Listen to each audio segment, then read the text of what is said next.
বারাসাতে চলমান সিঁড়ি দিয়ে 1 নম্বর প্ল্যাটফর্মের দিকে যাচ্ছি। এটা হলো বারাসাত 1 নম্বর টিকিট কাউন্টার। এই টিকিট কাউন্টার থেকে বেরিয়েই এই দেখুন এখানে টুকটুক রয়েছে। এই টুকটুক ধরে আপনাকে চলে যেতে হবে বারাসাত দক্ষিণ পাড়া শীতলাতলা লেন। চলুন তাহলে যাওয়া যাক।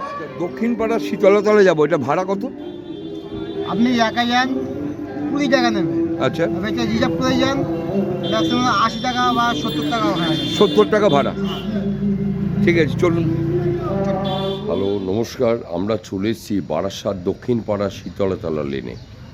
এখানেই হচ্ছে মহানায়ক উত্তম কুমারের বাড়ি, যেটা 99% লোকই হয়তো চেনেন না। মহানায়ক উত্তম কুমারের কিছু কিছু যে বই, সেগুলো স্মরণীয় হয়ে রয়েছে। যেমন হচ্ছে হারানো সুর থেকে শুরু করে বাঘবন্দির খেলা, অগ্নিশ্বর, তারপর হচ্ছে অ্যান্টনি ফিরিঙ্গি থেকে শুরু করে শেষ ছবি হচ্ছে অববধূ সুন্দরী। তাহলে চলুন একটু দেখে নেওয়া যাক মহানায়ক উত্তম কুমারের বাড়ি এবং তাকে চিরস্মরণীয় করে তোলা। নায়ক তো সবাই হয়, কিন্তু মহানায়ক একজনই, তার নাম উত্তম কুমার। RM চ্যানেল থেকে রাজীব ব্যানার্জি উত্তম কুমারের প্রতি শ্রদ্ধার্ঘ। সাথেও থাকুন, পাশেও থাকুন। আমরা চলে এসেছি আপনার দক্ষিণ পাড়া শীতলাতলা বারাসাত। এটা প্রায় 500 বছরের এখানে শীতলা মাতার মন্দির। দেখুন, এটা পুরো কালবৈশাখী ঝড়ে পুরো ভেঙে পুরো ডিস্ট্রয়েড হয়ে গেছে। এখানকার যিনি বারাসাতের চেয়ারম্যান, তিনি তার প্রাণপণ চেষ্টা করছেন। দেখুন, এখানে গাড়ি পর্যন্ত এখানে কাজ হচ্ছে, তারা চেষ্টা করছেন এটা বাঁচানোর। আমরা একটু শুনে নেব এখানকার লোকের কাছে, তারপরে আমরা উত্তম কুমারের যে বাড়ি সেটাও আপনাদের দেখাবো। আচ্ছা, বলছি স্যার, এটা বলছি এই যে কাজটা হচ্ছে আমরা একটা দেখলাম, এটা প্রায় তো ঐতিহ্যপূর্ণ এই শীতলা মন্দির। আচ্ছা, এটা কি জন্যে পড়ে গেল, কি জন্যে? এই 1 তারিখ সন্ধেবেলা যে ঝড়টা হলো, হঠাৎ করে সেই ঝড়টাতেই গাছটা পড়ে গেল।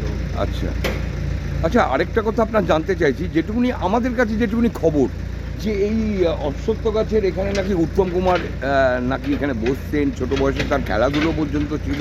শুনেছি। আচ্ছা, শুনেছি। আপনার নামটা বলুন। শুভ্র ব্যানার্জি। শুভ্র ব্যানার্জি, ধন্যবাদ চ্যানেল থেকে। আমাদের এই পাড়ায় যত কাজ হয়েছে, এই যে গাছের সব নেতৃত্বে, আর এর উপরে হচ্ছে আমাদের কমিশনার চেয়ারম্যান। আচ্ছা আচ্ছা, আজ উনি না থাকলে আমাদের এই কাজ এত তৎপরতার সাথে আমি হতো না। দেখলাম, আমি ব্যানারটা দেখলাম। আমি 3খানা পোস্ট, এই একটা ওই একটা পুরো পোস্ট পড়ে গেছিল। রাতের বেলা চেয়ারম্যান এই খবরটা পাওয়ার পর উনি নিজে এসেছিলেন সঙ্গে গাছ কাটার লোক নিয়ে। উনি রাত্রির 2টো অবধি থেকে দাঁড়িয়ে সব কিছু কাজ করে দিয়ে গেছেন। আবার পরের দিন সকালবেলা ইলেকট্রিক মিস্ত্রি নিয়ে পোল নিয়ে এসে আবার সকালবেলা দাঁড়িয়ে থেকে পুরো পোল লাগিয়ে দিয়ে উনি পুরো কাজটা কমপ্লিট। আচ্ছা, আমাদের স্বনামধন্য চেয়ারম্যানের নামটা একটু বলুন। অশ্বনী মুখোপাধ্যায়। অশ্বনী মুখোপাধ্যায়, ধন্যবাদ। দাদা কিছু বলুন একটু। এইটাই বক্তব্য। আমি আপনাকে প্রথমেই বললাম যে আমরা আজকে বেঁচেছি ওই স্বনামধন্য চেয়ারম্যানের দৌলতে, এবং উনি ছিলেন বলে আজকে আমরা আজকে এই জায়গায় সবাইকে দেখতে পাচ্ছেন এবং সবাই বাড়িগুলো অক্ষত আছে। নমস্কার, RM চ্যানেল থেকে চলে এসেছি আমি রাজীব ব্যানার্জি। দক্ষিণ পাড়া শীতলাতলা, এটা 30 নম্বর ওয়ার্ডের মধ্যে পড়ে। এবং এইখানে যে দেখছেন পেছনের দিকে যে একটি অশ্বত্থ গাছ, এটি প্রায় 600 বছরের পুরনো। এখানে সমস্ত মানুষ, বিভিন্ন বর্ণের ধর্মের মানুষ, তারা এসে তারা কিন্তু এই শীতলা মাকে তারা পুজো দিয়ে যেতেন। সেটি প্রায় কালবৈশাখীর ঝড়ে প্রায় তছনছ হয়ে গেছে। তার পাশেই রয়েছে মহানায়ক উত্তম কুমারের বাড়ি। আমরা চলে এসেছি বারাসাত দক্ষিণ পাড়া শীতলাতলা। এইটাই হচ্ছে মহানায়ক উত্তম কুমারের বাড়ি। দেখুন, শীতলা ভবন, এবং ওনার ভাইপোর সাথে কথা হলো আমার। এই হলো মহানায়ক উত্তম কুমারের বাড়ি। আচ্ছা, প্রথমেই জানতে চাইছি স্যার, আপনার নামটা একটু বলুন। আমার নাম কল্লোল চ্যাটার্জি। কল্লোল চ্যাটার্জি মহাশয়। আচ্ছা, একটুখানি আপনাদের এই শীতলা মাতার মন্দির সম্পর্কে যদি বলেন। এই মন্দিরটা অ্যাকচুয়ালি স্বপ্নাদেশে পাওয়া। আমাদের প্রায় ধরুন 11 পুরুষ, মানে 11 পুরুষ আগে রূপরাম চট্টোপাধ্যায় এটা করেন। প্রায় 550 থেকে 600 বছর এটা হবে। এই তারপরে ওই জেনারেশন ওয়াইজ এটা পুজো হয়। আর 11 পুরুষের নাম হচ্ছে রূপরাম চট্টোপাধ্যায়, 11 পুরুষ আগের। হ্যাঁ, তার ছেলে দুর্গাপ্রসাদ চ্যাটার্জি, তার ছেলে ইয়ে আছে, আরও যাই হোক অনেক নামগুলো বলে আর লাভ নেই। হ্যাঁ, তারপর গিরিশ চ্যাটার্জি আছে। হ্যাঁ, তা এইটা ওই সময় থেকেই আস্তে আস্তে আস্তে আস্তে আমাদের বংশগতভাবেই এটা পুজো করে আসা হয়। আচ্ছা, আপনি মোটামুটি একটু জানতে ইচ্ছে করছে, মানে এটা বেশ একটু মানে আনন্দও লাগছে যে আপনি উত্তম কুমারের কি হন? না, আমি এমনি সম্পর্কে ভাইপো হই। ভাইপো, হ্যাঁ, আচ্ছা। কিন্তু আজকে না, বুঝতে পেরেছি, আমি বুঝতে পেরেছি। আজকে মন মেজাজ এমনই খারাপ, কারণ সম্পর্কে আজকে কিছু জিজ্ঞেস না করাই ভালো। আর সবাই জানে ওনার সম্পর্কে, আমি আর নতুন করে কি বলবো, বলার কিছু নেই।